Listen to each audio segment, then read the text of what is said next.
The latest on the George Zimmerman verdict and reaction to it. There were more violent demonstrations in Los Angeles overnight with plenty of scuffles, at least 20 arrests, and cameramen even getting hit during the protests.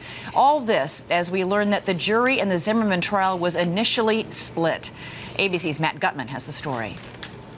The six are silent no more. Overnight, a woman who says she was B37, one of the six still anonymous female jurors, describing those tense hours in the jury room to CNN's Anderson Cooper.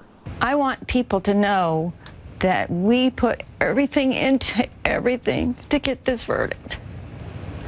We didn't just go in there and say, we're going to come in here and just do guilty, not guilty. We thought about it for hours. And cried over it afterwards. Zimmerman was charged with second-degree murder with a lesser charge of manslaughter for shooting 17-year-old Trayvon Martin. The jurors were sequestered for 12 days away from their families. The juror who appeared in shadow said their first vote on Zimmerman's guilt or innocence was split. We had 3 not guilties, 1 second-degree murder, and 2 manslaughters. Interesting point. Juror B37 refers to Zimmerman as George and Trayvon as that boy.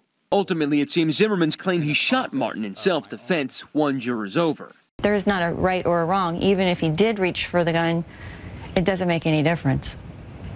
How so? Well, because George had a right to protect himself at that point. So you believe that George Zimmerman really felt his life was in danger? I do. I really do. B37, who was one of the 5 white jurors, also noted she had trouble understanding witness Rachel Jantel, who was on the phone with Martin just seconds before he was killed. He looked like a creepy ass cracker. I don't think it's really racial. I think it's just everyday life, the type of life that they live and how they're living, and the environment that they're living in. All of that triggering outrage on Twitter with comments like, "I don't even have words to adequately describe how disgusted I am with juror B37.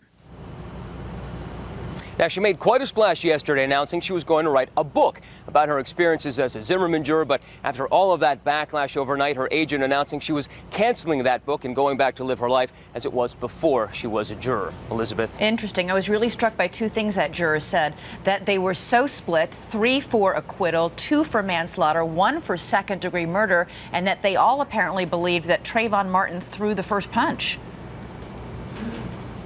That's right. I mean, they were talking about how much confusion there was on that jury. There was confusion about the jury instructions. Eventually, all of those not guilties swayed the guilties, and what happened was ultimately they decided he had to act in self-defense. That was Zimmerman. What is clear is that they took that responsibility very, very seriously. And of course, all those deliberations over just one very, very long day. All right. Thank you so much, Matt Gutman.